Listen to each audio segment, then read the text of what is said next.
أعوذ بالله من الشيطان الرجيم. بسم الله الرحمن الرحيم. والنازعات غرقا فرشتوں کی قسم جو ڈوب کر کھینچ لیتے ہیں، والناشطات نشطا اور کی جو آسانی سے کھول دیتے ہیں، والسابحات سبحا اور ان کی جو تیرتے پھرتے ہیں، فالسابقات سبقا پھر پک کر آگے بڑھتے ہیں، فالمدبرات امرا دنیا کے کاموں کا انتظام کرتے ہیں يوم ترجف الراجفة کہ وہ دن آ کر رہے گا جس دن زمین کو بھونچال آئے گا، تتبعها الرادفة پھر اس پیچھے اور بھونچال آئے گا، قلوب يومئذ واجفة اس دن لوگوں کے دل خائف ہو رہے ہوں گے، أبصارها خاشعة آنکھیں جھکی ہوئی، يقولون أئنا لمردودون في الحافرة کیا کہتے ہیں کیا ہم الٹے پاؤں پھر لوٹیں گے؟ أئذا كنا عظاما نخرة جب ہم کھوکھلی ہڈیاں ہو جائیں گے تو پھر زندہ کیے جائیں گے، قالوا تلك إذا كرة خاسرة کہے ہیں کہ یہ لوٹنا تو موجب زیاں ہے، فإنما هي زجرة واحدة وہ صرف ایک ڈانٹ ہوگی، فإذا هم بالساهرة اس وقت وہ سب میدان حشر میں آ جمع ہوں گے۔ والنازعات غرقا، فرشتے، موت اور ستارے، اس سے مراد فرشتے ہیں جو بعض لوگوں کی روحوں کو سختی سے گھسیٹتے ہیں اور بعض روحوں کو بہت آسانی سے نکالتے ہیں، جیسے کسی کے بند کھول دیے جائیں۔ کفار کی روحیں کھینچی جاتی ہیں، پھر بدن کھول دیے جاتے ہیں اور جہنم میں ڈبو دیے جاتے ہیں۔ یہ ذکر موت کے وقت کا ہے۔ بعض کہتے ہیں والنازعات غرقا سے مراد موت ہے، بعض کہتے ہیں دونوں پہلی آیتوں سے مطلب ستارے ہیں، بعض کہتے ہیں مراد سخت لڑائی کرنے والے ہیں، لیکن صحیح بات پہلی ہی ہے، یعنی روح نکالنے والے فرشتے۔ اسی طرح تیسری آیت کی نسبت بھی یہ تینوں تفسیریں مروی ہیں، یعنی فرشتے، موت اور ستارے۔ حضرت عطا فرماتے ہیں مراد کشتیاں ہیں۔ اسی طرح سابقات کی تفسیر میں بھی تینوں قول ہیں، معنی یہ ہے کہ ایمان اور تصدیق کی طرف آگے بڑھنے والے۔ عطا فرماتے ہیں مجاہدین کے گھوڑے مراد ہیں، پھر حکم اللہ کی تعمیل تدبیر سے کرنے والے، اس سے مراد بھی فرشتے ہیں، جیسے حضرت علی وغیرہ کا قول ہے۔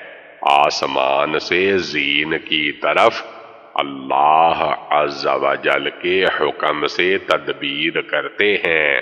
امام ابن جریر نے ان اقوال میں کوئی فیصلہ نہیں کیا۔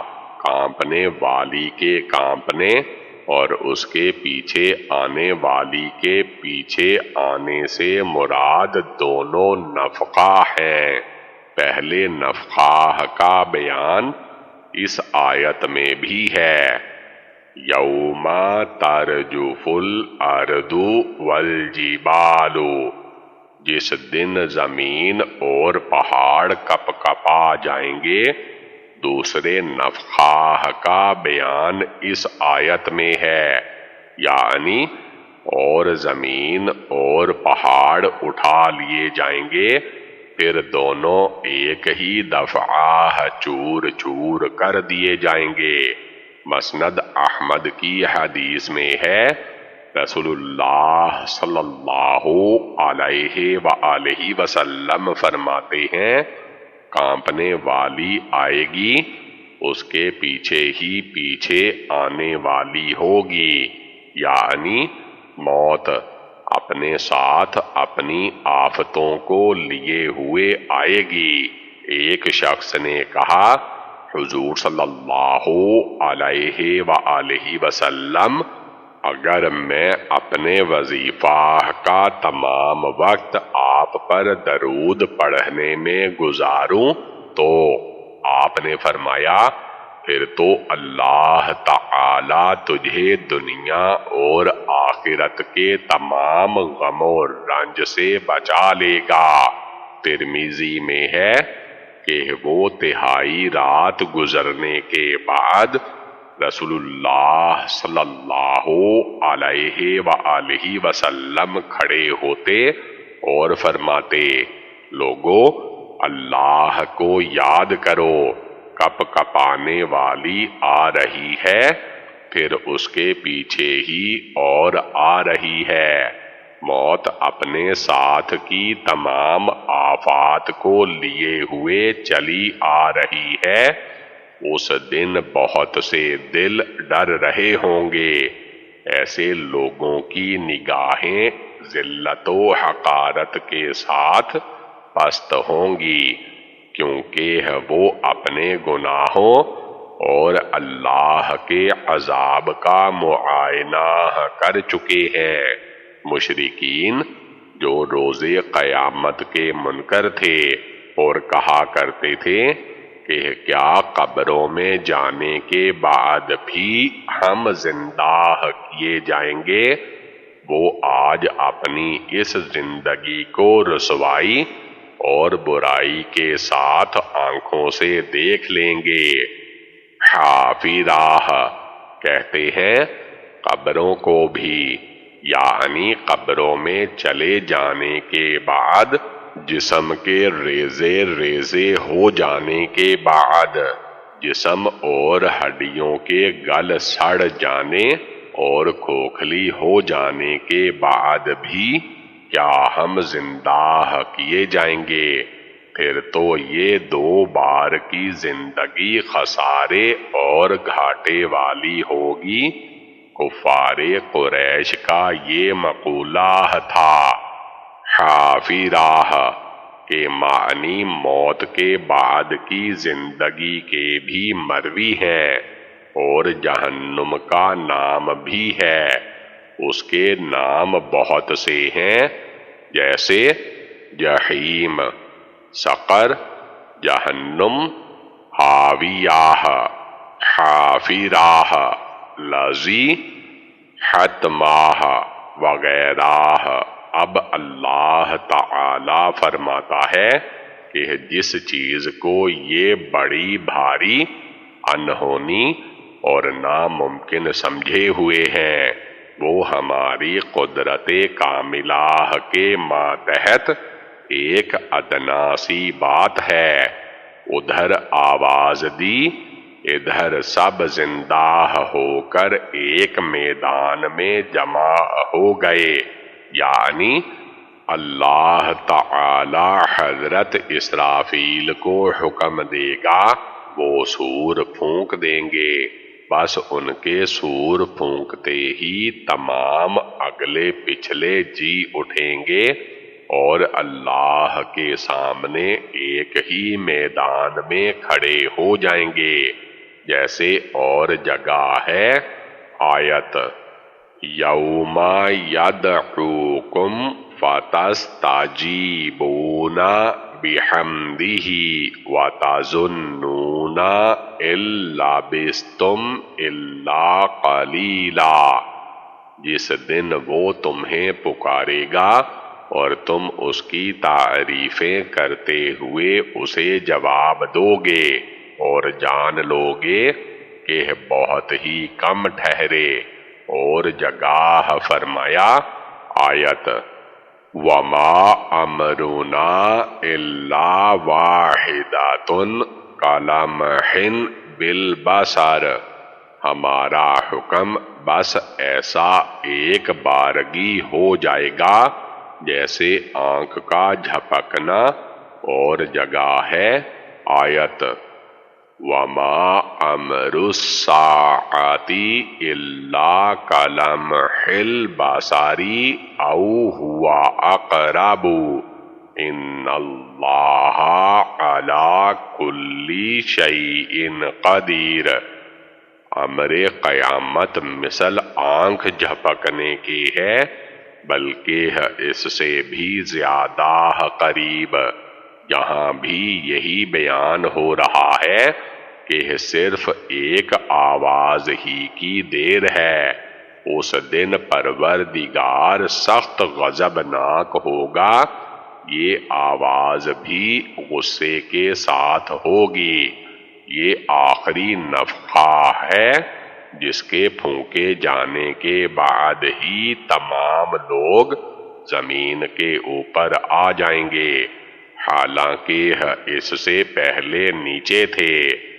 ساہی راہ روئے زمین کو کہتے ہیں، اور سیدھے صاف میدان کو بھی کہتے ہیں، سوری کہتے ہیں۔ مراد اس سے شام کی زمین ہے۔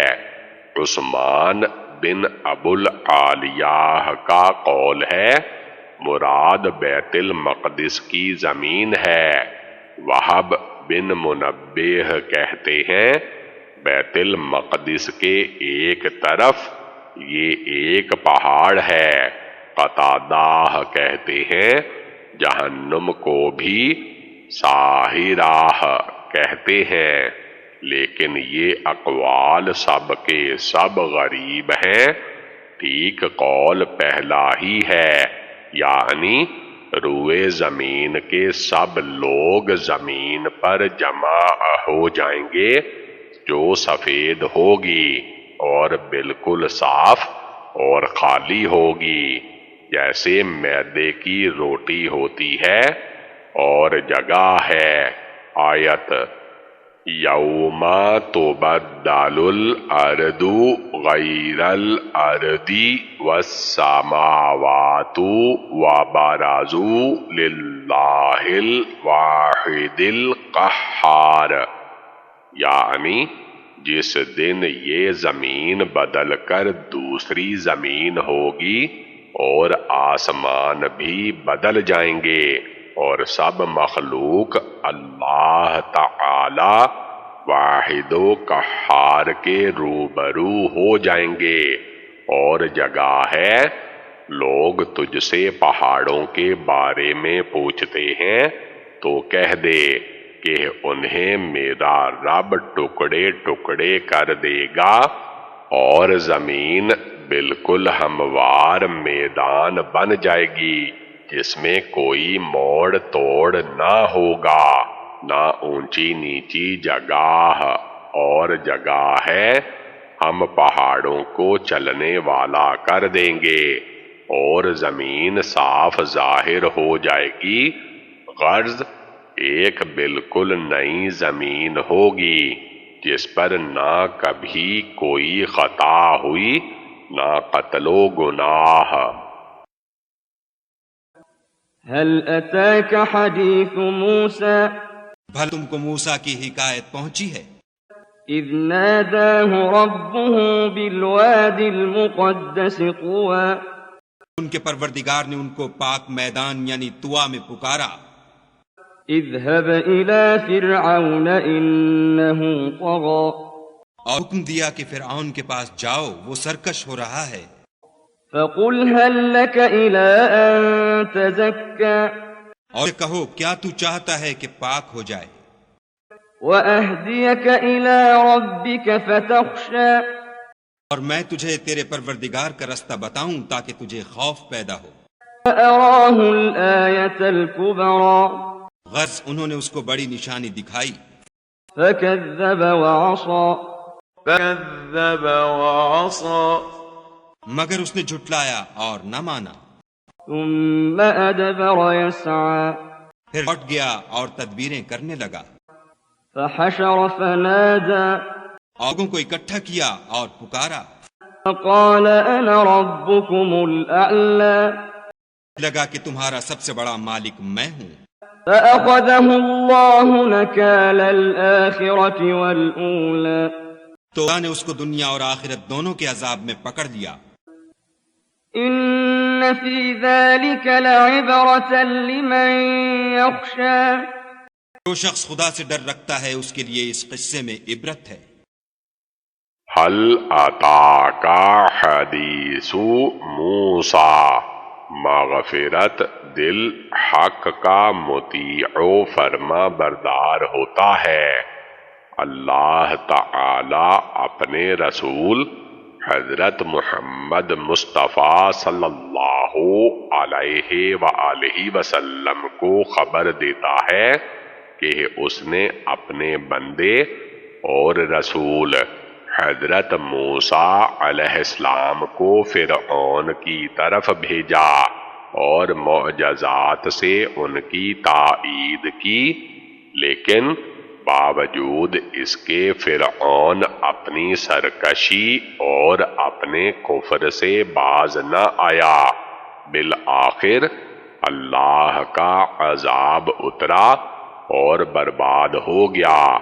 اسی طرح اے پیغمبر آخر الزمان صلی اللہ علیہ وآلہ وسلم، آپ کے مخالفین کا بھی حشر ہوگا، اسی لیے اس واقعہ کے خاتمہ پر فرمایا ڈر والوں کے لیے اس میں عبرت ہے۔ پس فرماتا ہے کہ تجھے خبر بھی ہے موسیٰ علیہ السلام کو اس کے رب نے آواز دی جبکہ وہ ایک مقدس میدان میں تھا جس کا نام طوا ہے۔ اس کا تفصیل سے بیان سورت طٰہٰ میں گزر چکا ہے۔ آواز دے کر فرمایا کہ فرعون نے سرکشی، تکبر، تجبر اور تمرد اختیار کر رکھا ہے، تم اس کے پاس پہنچو اور اسے میرا یہ پیغام دو کہ کیا تو چاہتا ہے کہ میری بات مان کر اس راہ پر چلے جو پاکیزگی کی راہ ہے۔ میری سن، میری مان، سلامتی کے ساتھ پاکیزگی حاصل کر لے گا۔ میں تجھے اللہ کی عبادت کے وہ طریقے بتاؤں گا جس سے تیرا دل نرم اور روشن ہو جائے، اس میں خشوع و خضوع پیدا ہو اور دل کی سختی اور بدبختی دور ہو۔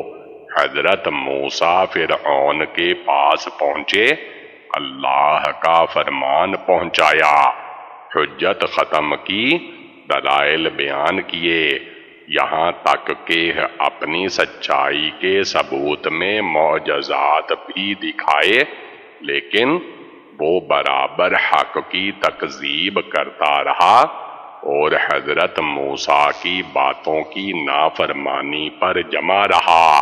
چونکہ دل میں کفر جاگزیں ہو چکا تھا، اس سے طبیعت نہ ہٹی اور حق واضح ہو جانے کے باوجود ایمان و تسلیم نصیب نہ ہوئی۔ یہ اور بات ہے کہ دل جانتا تھا کہ یہ حق برحق نبی ہیں اور ان کی تعلیم بھی برحق ہے، لیکن دل کی معرفت اور چیز ہے اور ایمان اور چیز ہے۔ دل کی معرفت پر عمل کرنے کا نام ایمان ہے کہ حق کا تابع فرمان بن جائے اور اللہ رسول کی باتوں پر عمل کرنے کے لیے جھک جائے۔ پھر اس نے حق سے منہ موڑ لیا اور خلاف حق کوشش کرنے لگا، جادوگروں کو جمع کر کے ان کے ہاتھوں حضرت موسیٰ کو نیچا دکھانا چاہا، اپنی قوم کو جمع کیا اور اس میں منادی کی کہ تم سب میں بلند و بالا میں ہی ہوں۔ اس سے 40 سال پہلے وہ کہہ چکا تھا کہ آیت ما علمت لکم من الہ غیری، یعنی میں نہیں جانتا کہ میرے سوا تمہارا معبود کوئی اور بھی ہو۔ اب تو اس کی طغیانی حد سے بڑھ گئی اور صاف کہہ دیا کہ میں ہی رب ہوں، بلندیوں والا، اور سب پر غالب میں ہی ہوں۔ اللہ تعالی فرماتا ہے ہم نے بھی اس سے وہ انتقام لیا جو اس جیسے تمام سرکشوں کے لیے ہمیشہ سبب عبرت بن جائے، دنیا میں بھی اور آخرت میں بھی۔ اس کے بدترین عذاب تو ابھی باقی ہیں، جیسے فرمایا آیت وَجَعَلْنَاهُمْ أَئِمَّةً يَدْعُونَ إِلَى النَّارِ وَيَوْمَ الْقِيَامَةِ لَا يُنصَرُونَ، یعنی ہم نے انہیں جہنم کی طرف بلانے والے پیش رو بنائے، قیامت کے دن یہ مدد نہ کیے جائیں گے۔ پس صحیح تر معنی آیت کے یہی ہیں کہ آخرت اور اولا سے مراد دنیا اور آخرت ہے۔ بعض نے کہا اول آخر سے مراد اس کے دونوں قول ہیں، یعنی پہلے یہ کہنا کہ میرے علم میں میرے سوا تمہارا کوئی اللہ نہیں، پھر یہ کہنا کہ تمہارا سب کا بلند رب میں ہوں۔ بعض کہتے ہیں مراد کفر و نافرمانی ہے، لیکن صحیح قول پہلا ہی ہے، اور اس میں کوئی شک نہیں، اس میں ان لوگوں کے لیے عبرت و نصیحت ہے جو نصیحت حاصل کریں اور باز آ جائیں۔ أأنتم أشد خلقا أم السماء بناها تمہارا بنانا مشکل ہے یا آسمان کا؟ اسی نے اس کو بنایا۔ رفع سمكها فسواها اس چھت کو اونچا کیا پھر اسے برابر کر دیا۔ وأغطش ليلها وأخرج ضحاها اسی نے رات تاریک بنائی اور دن کو دھوپ نکالی۔ والأرض بعد ذلك دحاها اس کے بعد زمین کو پھیلا دیا۔ أخرج منها ماءها ومرعاها اس نے اس میں سے اس کا پانی نکالا اور چارہ اگایا۔ والجبال أرساها اور پر پہاڑوں کا بوجھ رکھ دیا۔ متاعا لكم ولأنعامكم یہ کچھ تمہارے اور تمہارے چار پایوں کے فائدے کے لیے کیا۔ أَأَنْتُمْ أَشَدُّ خَلْقًا أَمِ السَّمَاءُ بَنَاهَا، موت و حیات کی سرگزشت۔ جو لوگ مرنے کے بعد زندہ ہونے کے منکر تھے، انہیں پروردگار دلیلیں دیتا ہے کہ تمہاری پیدائش سے تو بہت زیادہ مشکل پیدائش آسمانوں کی ہے جیسے اور جگہ ہے۔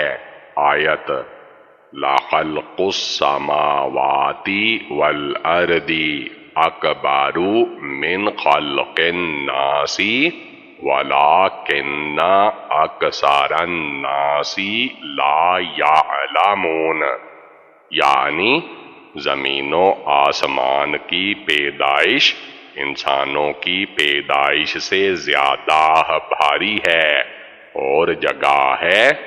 آیت أَوَلَيْسَ الَّذِي خَلَقَ السَّمَاوَاتِ وَالْأَرْضَ بِقَادِرٍ عَلَىٰ أَن يُخْلِقَ مِثْلَهُمْ بَلَىٰ وَهُوَ الْخَلَّاقُ الْعَلِيمُ، کیا جس نے زمین و آسمان پیدا کر دیا ہے ان جیسے انسانوں کو دوبارہ پیدا کرنے پر قدرت نہیں رکھتا؟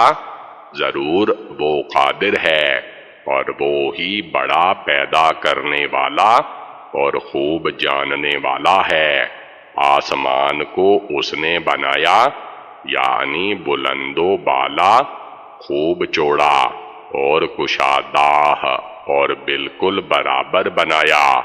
پھر اندھیری راتوں میں خوب چمکنے والے ستارے اس میں جڑ دیے، رات کو سیاہ اور اندھیرے والی بنایا اور دن کو روشن اور نور والا بنایا، اور زمین کو اس کے بعد بچھا دیا، یعنی پانی اور چارہ نکالا۔ سورت حامیم۔ سجدہ میں یہ بیان گزر چکا ہے کہ زمین کی پیدائش تو آسمان سے پہلے ہے، ہاں اس کی برکات کا اظہار آسمانوں کی پیدائش کے بعد ہوا، جس کا بیان یہاں ہو رہا ہے۔ ابن عباس اور بہت سے مفسرین سے یہی مروی ہے۔ امام ابن جریر بھی اسی کو پسند فرماتے ہیں۔ اس کا تفصیلی بیان گزر چکا ہے۔ اور پہاڑوں کو اس نے خوب مضبوط گاڑ دیا ہے، وہ حکمتوں والا، صحیح علم والا ہے، اور ساتھ ہی اپنی مخلوق پر بے حد مہربان ہے۔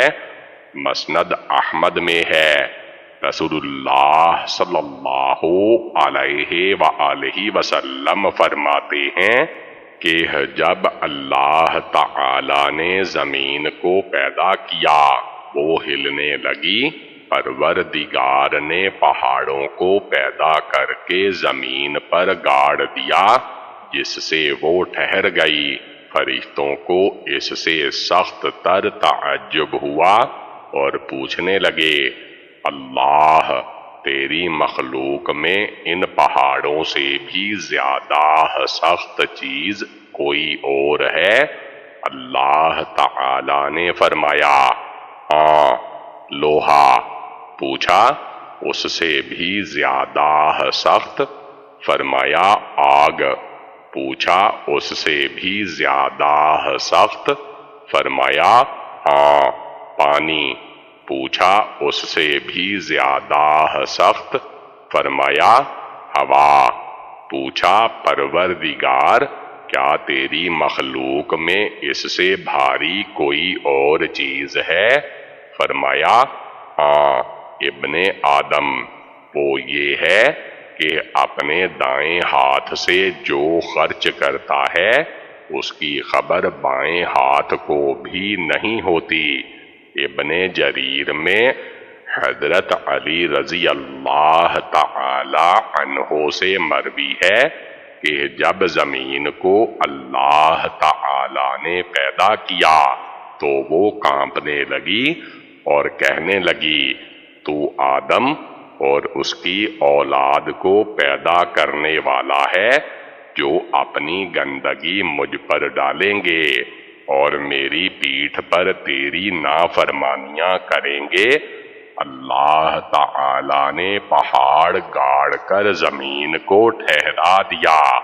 بہت سے پہاڑ تم دیکھ رہے ہو اور بہت سے تمہاری نگاہوں سے اوجھل ہیں۔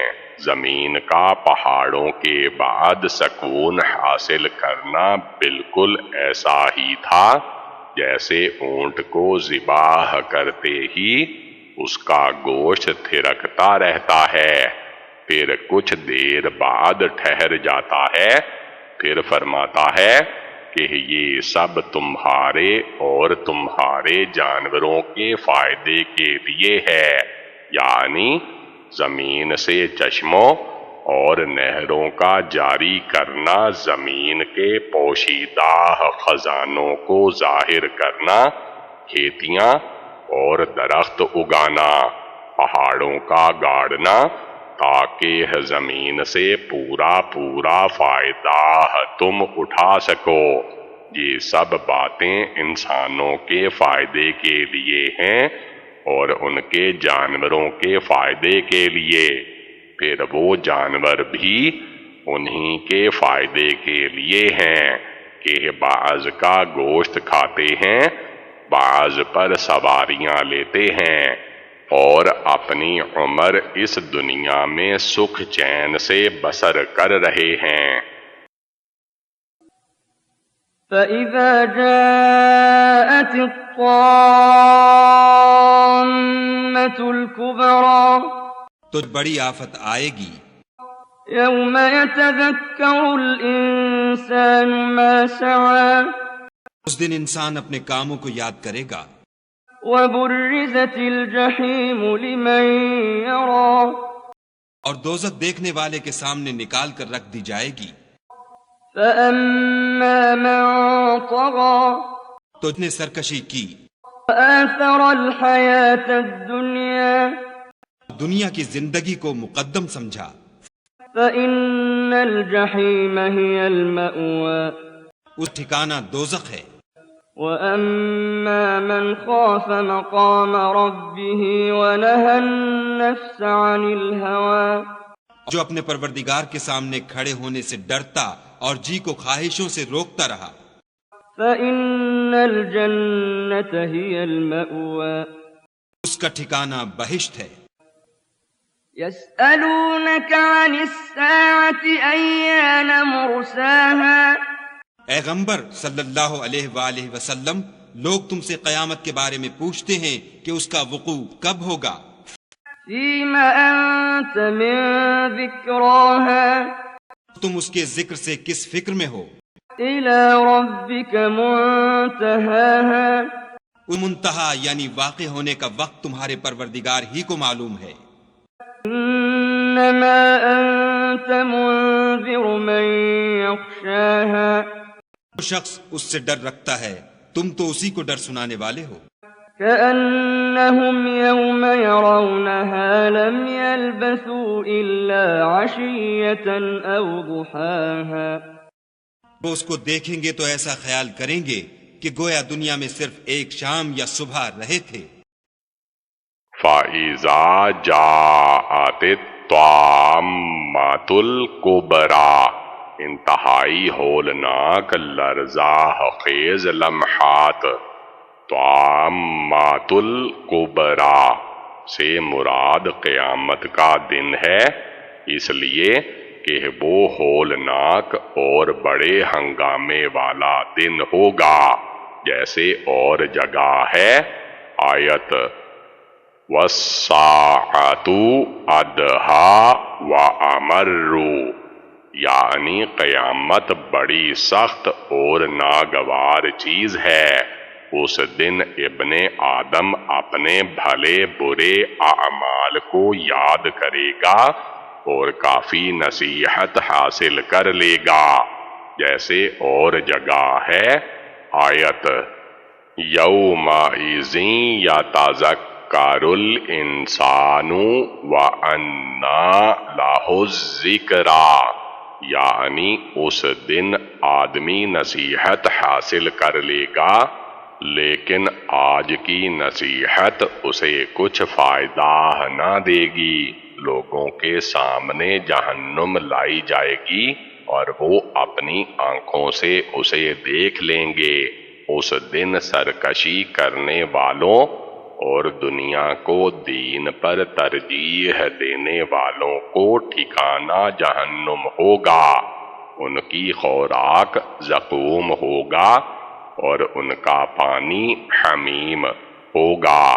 ہاں، ہمارے سامنے کھڑے ہونے سے ڈرتے رہنے والوں، اپنے آپ کو نفسانی خواہشوں سے بچاتے رہنے والوں، خوف اللہ دل میں رکھنے والوں اور برائیوں سے باز رہنے والوں کا ٹھکانہ جنت ہے اور وہاں کی تمام نعمتوں کے حصہ دار صرف یہی ہیں۔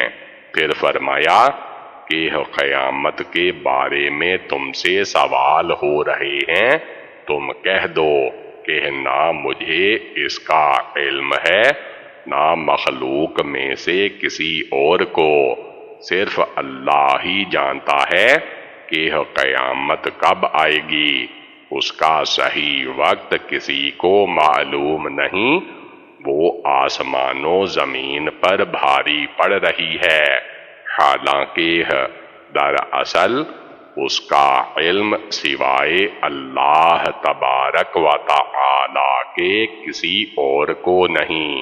حضرت جبرائیل علیہ السلام بھی جس وقت انسانی صورت میں آپ کے پاس آئے اور کچھ سوالات کیے جن کے جوابات آپ نے دیے، پھر یہی قیامت کے دن کے تعین کا سوال کیا تو آپ نے فرمایا جس سے پوچھتے ہو نہ وہ اسے جانتا ہے نہ خود پوچھنے والے کو اس کا علم ہے۔